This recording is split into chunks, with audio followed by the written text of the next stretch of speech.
오늘의 주요 뉴스입니다.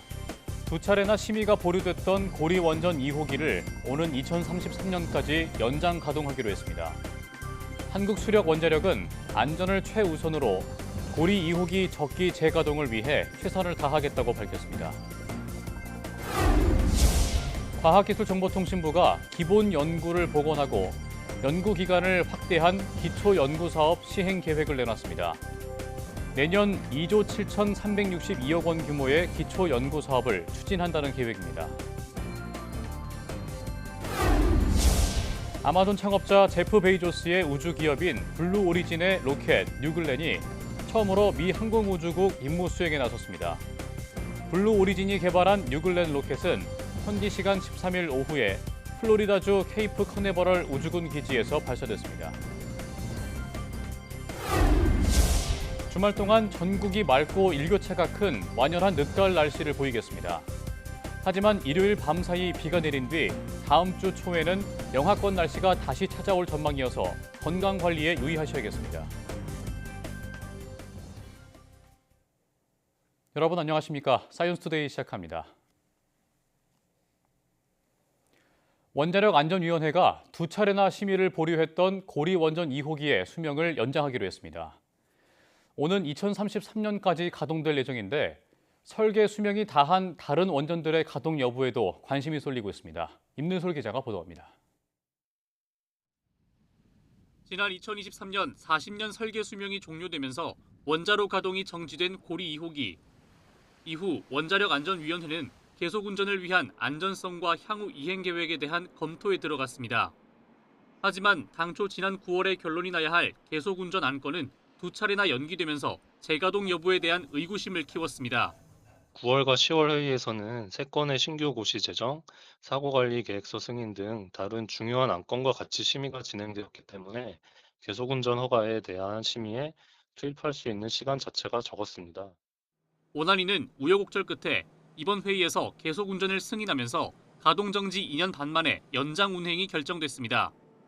이에 따라 고리 2호기는 오는 2033년까지 가동될 예정입니다. 전문가들은 고리 2호기의 안전성에 문제가 없고 경제적인 측면에서도 신규로 원전을 건설하는 것보다 낫다는 입장입니다.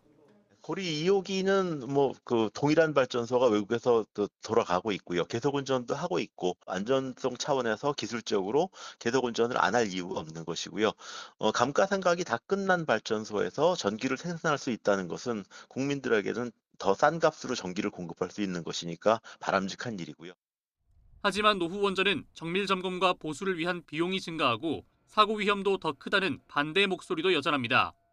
원안위는 앞서 지난 6월에는 2017년부터 영구 정지된 고리 1호기에 대해 해체를 승인했습니다.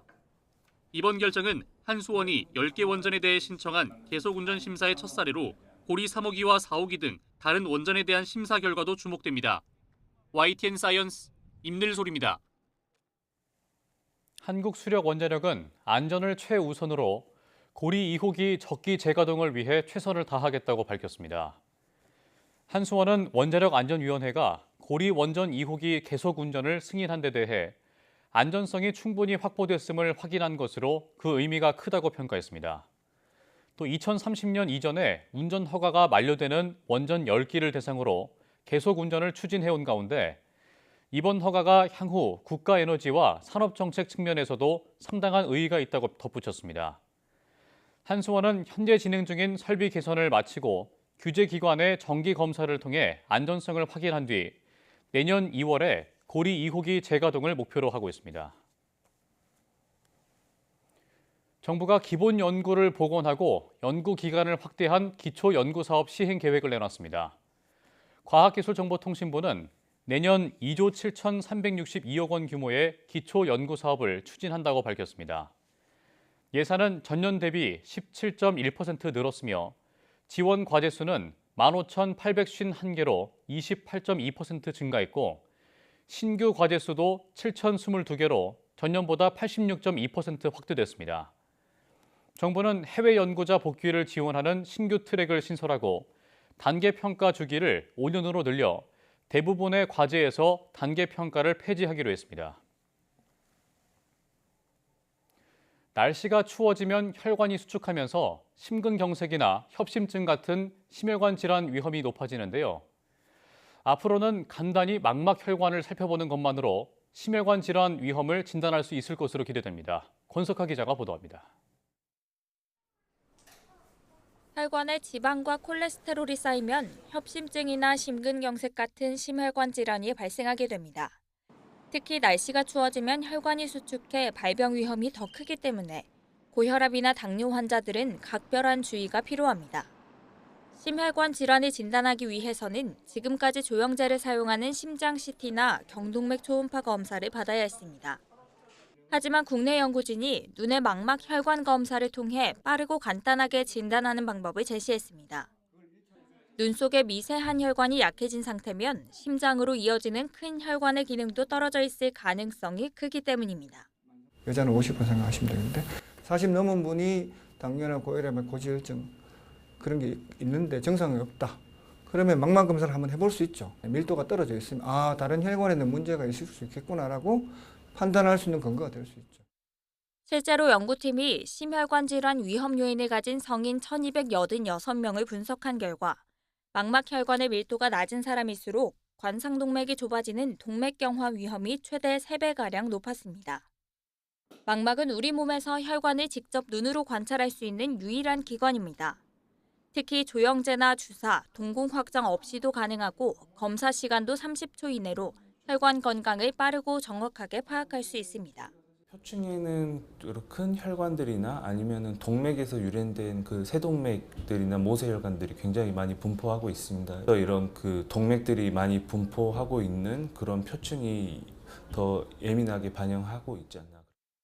간단한 망막 혈관 검사를 통해 환자들에게 큰 부담을 주지 않고도 심혈관 질환을 조기에 찾아낼 수 있는 검사 지표로 자리 잡을 수 있을지 주목됩니다. YTN 사이언스 권석화입니다.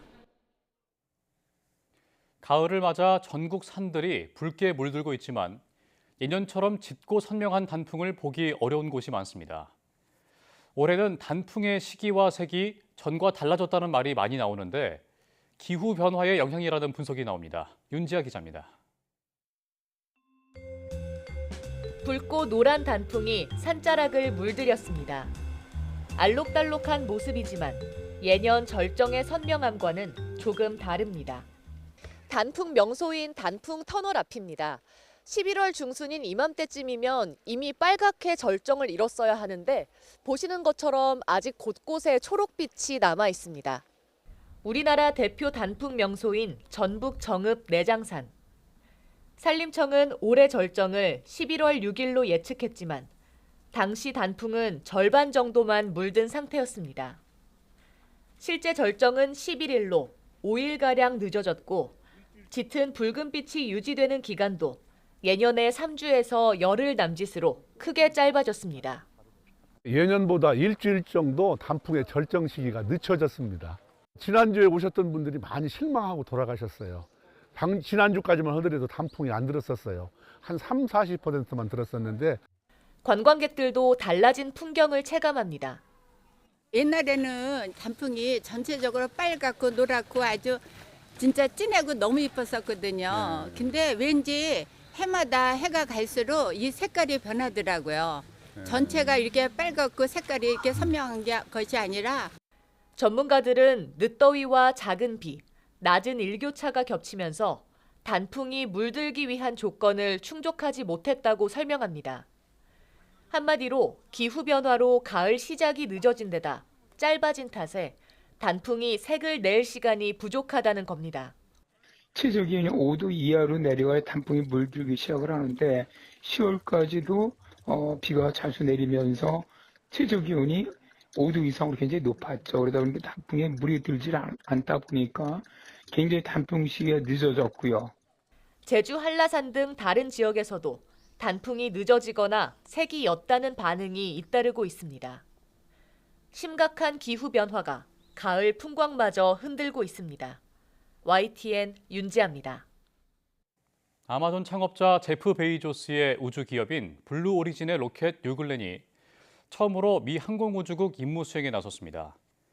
블루 오리진이 개발한 뉴글렌 로켓은 미 동부 시간 기준 13일 오후 3시 55분 플로리다주 케이프 커네버럴 우주군 기지에서 발사됐습니다.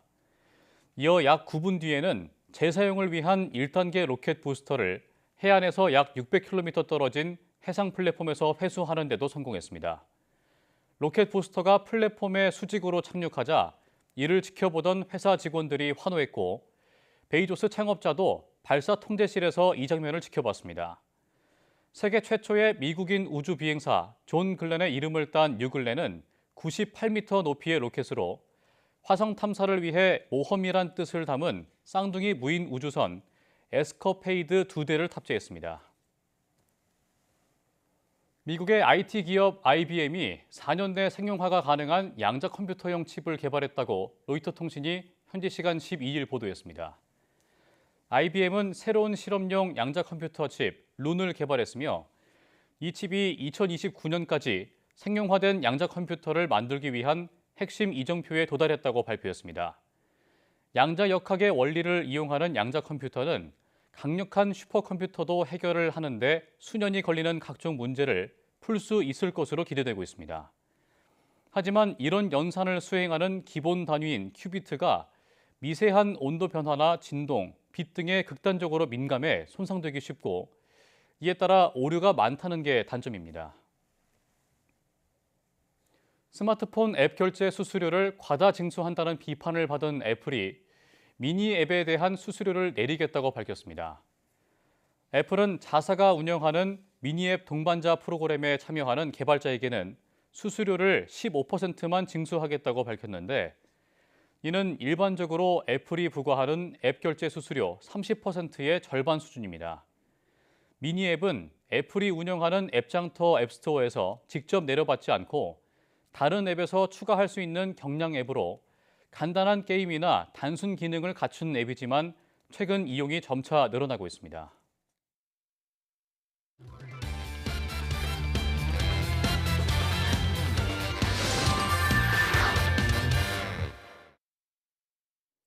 한 주간 주목할 만한 사이언스 이슈를 다 모아온 김은별입니다.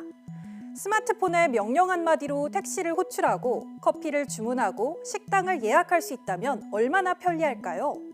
국내 연구팀이 명령을 듣고 알아서 앱을 실행하는 AI 기술을 개발했습니다. 화면 보시겠습니다. 무엇을 도와드릴까요? 롯데월드로 가는 택시 호출해줘. 카카오 택시 앱으로 이동하겠습니다. 택시를 선택하겠습니다. 사용자가 롯데월드로 가는 택시를 호출해달라고 하자 AI가 바로 택시 앱에 접속해 목적지를 입력하고 택시를 호출합니다. 연구팀은 사용자의 음성 명령을 이해해 스스로 앱을 실행하고 클릭, 입력, 결제까지 완료하는 완전 자율형 AI 에이전트 기술을 개발했습니다. AI가 앱 화면을 보고 스스로 이해하고 사용자의 명령에 따라 어떤 부분을 선택할지 결정할 수 있도록 알고리즘을 설계한 것입니다. 일반적으로 앱을 실행하기 위해서는 앱의 코드를 수정하는 과정이 필요한데 이런 수정 과정 없이 자동으로 AI가 앱을 실행하는 기술입니다. 이 기술은 과학기술정보통신부가 주최한 2025 인공지능 챔피언 경진대회에서 1위에 선정되기도 했는데요. 연구팀의 설명 들어보시죠. 물건 주문해줘. 그러면 이제 궁극적으로는 쿠팡 앱을 실행해야 되는데요. 다른 곳에서 쿠팡 앱을 쉽게 사용할 수 있게 하려면은 API라고 하는 프로그래밍 협업 채널을 제공해야 됩니다. 저희는 API를 제공하지 않아도 그 앱을 수정하지 않아도 바로 실행할 수 있다고 했습니다. 연구팀은 이 기술을 통해 디지털 소외계층도 명령어만으로 쉽게 스마트 기기를 사용할 수 있기를 바란다면서 조속한 상용화를 위해 노력하겠다고 밝혔습니다. 이어서 두 번째 소식 만나보겠습니다. 우리 일상에서 초음파 센서는 다양한 의료 분야에서 활용되고 있는데요. 국내 연구진이 신체 공면에 밀착할 수 있을 만큼 유연한 초음파 센서 기술을 개발했습니다. 화면 보시겠습니다. 연구팀이 개발한 초음파 센서의 모습인데요. 실험기기의 작동에 따라 접혔다 폈다 유연하게 형태가 변형되고 있습니다. 연구팀은 저온에서도 녹는 금속을 소자 내부에 삽입해 전류를 가하면 금속이 녹아 자유롭게 형태를 바꾸고 냉각하면 다시 고체로 굳어 원하는 곡면 형태로 고정할 수 있는 기술을 구현해냈습니다. 이렇게 해서 초음파 센서에 휘어지는 정도를 자유롭게 조절할 수 있게 된 것인데요. 특히 단단한 실리콘 기반의 고무 유사 물질인 엘라스토머의 연결부를 결합하는 구조를 통해 높은 출력 성능과 유연성을 동시에 확보할 수 있었습니다. 이 기술은 반도체 공정과 호환돼 대량 생산이 가능하기 때문에 웨어러블 및 재택 의료용 초음파 시스템으로 확장될 가능성도 기대됩니다. 이제 의료기관을 방문하지 않고도 일상에서 누구나 편하게 건강 상태를 측정할 수 있는 날도 머지않아 보입니다. 지금까지 사이언스 이슈 다 모아온 김은별이었습니다.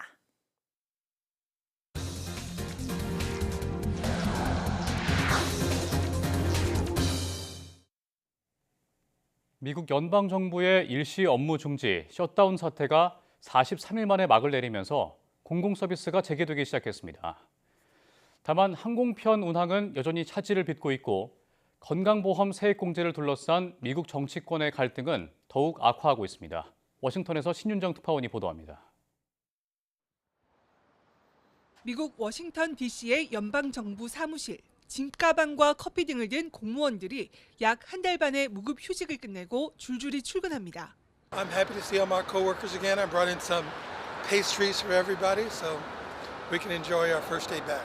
이에 따라 각종 공공 서비스가 재개됐는데 모든 기능이 당장 정상 궤도에 오르는 것은 아닙니다.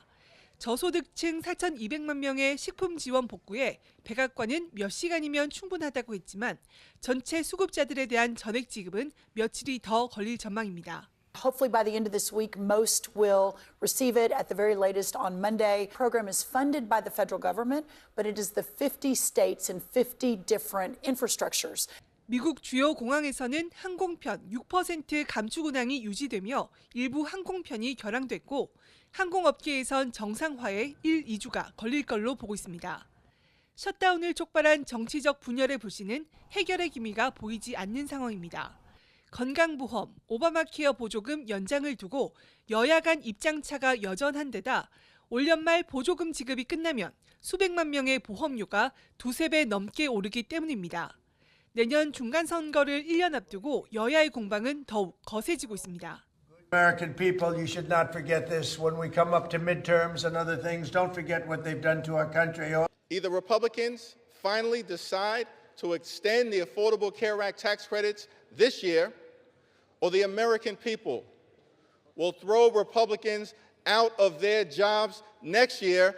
현재 주요 매체들은 셧다운 종료를 승자 없는 임시 휴전으로 평가하며 내년 초 또다시 셧다운 국면으로 진입할 가능성이 있다고 지적했습니다.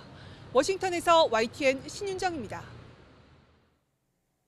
역대 최장기간 이어진 미국 연방정부의 셧다운, 일시 업무 정지가 끝났지만 물가와 고용 지표는 여전히 발표되지 못하고 있습니다. 앞으로 나올 정부의 경제 지표가 부정적일 전망인 만큼 금리 인하가 불투명해졌다는 관측이 나오자 뉴욕 증시 3대 지수는 일제히 급락했습니다. 뉴욕에서 이승윤 특파원입니다. 미국 연방정부의 셧다운 사태가 해결됐지만 10월 소비자 물가 지수 CPI와 비농업 고용 보고서 발표는 이루어지지 못했습니다. The October employment report for the payroll side will be able to be calculated, but the household survey wasn't completed. But we will never know what the unemployment rate was in October. 미국 노동통계국이 매달 발표하는 물가와 고용 지표는 미국의 중앙은행인 연방준비제도의 기준금리 결정의 판단 근거로 사용하는 중요한 통계. 특히 CPI는 물가의 동향을, 고용 보고서는 실물 경기 동향을 보여주기 때문에 월가에서도 가장 중요시하는 경제 지표입니다. 백악관은 민주당이 연방 통계 시스템을 영구적으로 훼손했을지도 모른다고 주장했지만 물가와 고용 지표가 그다지 좋지 못했던 상황.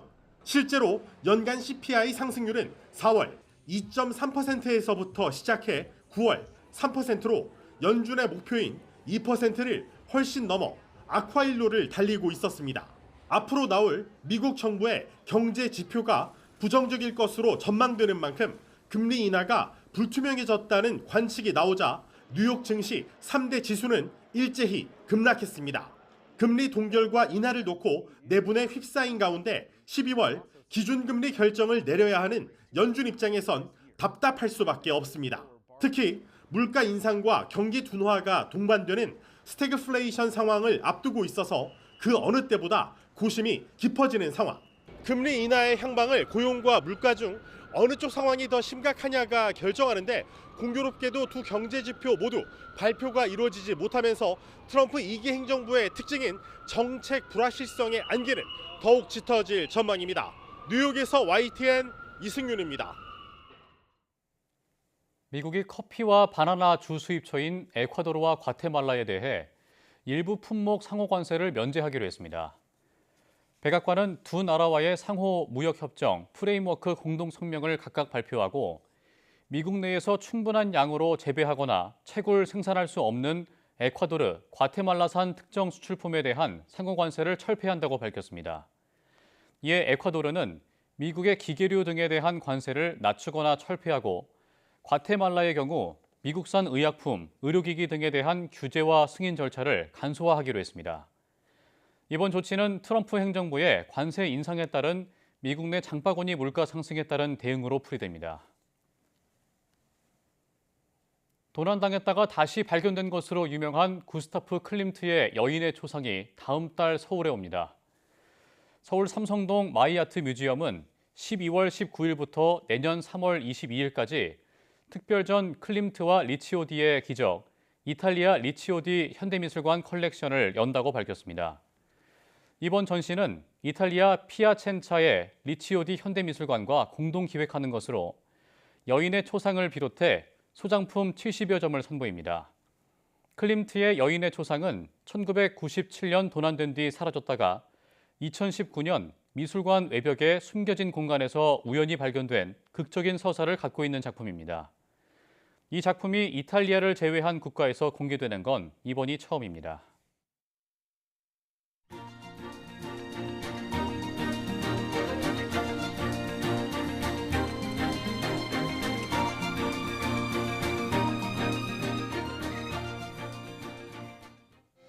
이상으로 사이언스 투데이 마칩니다. 함께해 주신 여러분 고맙습니다.